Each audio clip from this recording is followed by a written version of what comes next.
Viver agora ou guardar para depois? Pois é, essa é uma daquelas tensões que definem muitas das nossas escolhas. De um lado, tem aquela vontade de aproveitar o momento, né? E do outro, a prudência de construir um futuro. Nessa nossa análise de hoje, a gente vai mergulhar nesse dilema. E o nosso ponto de partida vai ser uma viagem no tempo, lá para uma propaganda dos anos 90. Essa frase tem um peso, né? Dá pra imaginar a cena direitinho. Um casal, talvez olhando umas fotos antigas, falando daquele sonho que foi sendo adiado, o carro novo, a reforma da casa. É o som da poupança, do sacrifício e daquela esperança que foi se acumulando por anos. É um sentimento que, vamos combinar, muita gente conhece de perto. E aí, bem no meio dessa nostalgia toda, o comercial vinha com uma solução que, para a época, era uma baita novidade. A pergunta era direta, quase uma provocação. Para que esperar tanto tempo? Por que deixar a vida para depois? A resposta estava ali, implícita. Não precisava esperar. A felicidade podia sim ser comprada a crédito.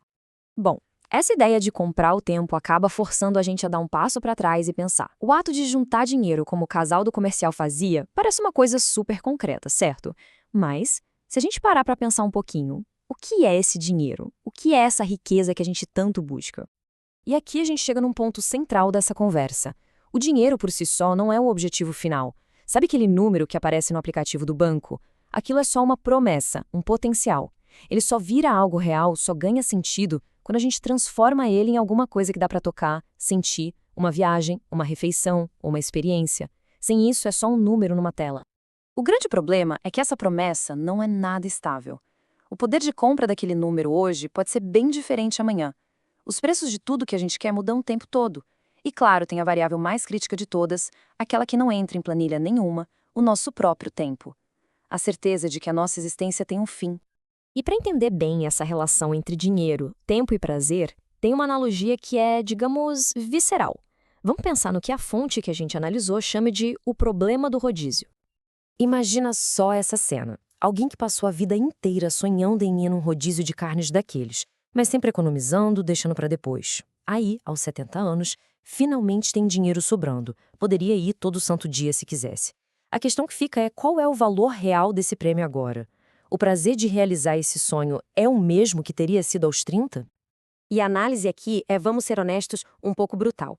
Primeiro, o corpo aos 70 já não processa um banquete do mesmo jeito. Segundo, o paladar muda. Sabores que antes eram uma explosão podem virar só ok.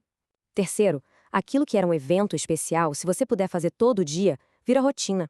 E talvez o mais melancólico de tudo, a experiência real pode nunca ser tão boa quanto a versão que a pessoa idealizou na memória por décadas. Ou seja, o retorno sobre o desejo, ele vai diminuindo. Essa perspectiva toda faz a gente olhar para o ato de investir de um jeito bem diferente. Não é só uma movimentação financeira, sabe? É, no fundo, uma profunda escolha de vida. Porque, no fim das contas, todo investimento é isso. É deixar de consumir alguma coisa hoje. É uma troca. A gente troca um prazer que é certo agora por uma promessa de um prazer maior lá no futuro. É, na essência, uma aposta. Uma aposta de que, quando chegar a hora de resgatar esse prêmio, a gente ainda vai ter saúde, vai ter vontade e vai ter oportunidade para aproveitar. E com isso, a gente volta lá para o nosso ponto de partida, mas agora com uma visão bem mais complexa. De um lado, o caminho do comercial, a gratificação imediata, financiada, viva agora. Do outro, o caminho do investimento, o prazer adiado na esperança de um futuro ideal. São duas filosofias de vida, cada uma com seus próprios riscos e, claro, suas recompensas. Então, no final do dia, depois de todos os cálculos de juros compostos, de todas as planilhas, de todas as estratégias de investimento, qual é a pergunta que realmente importa?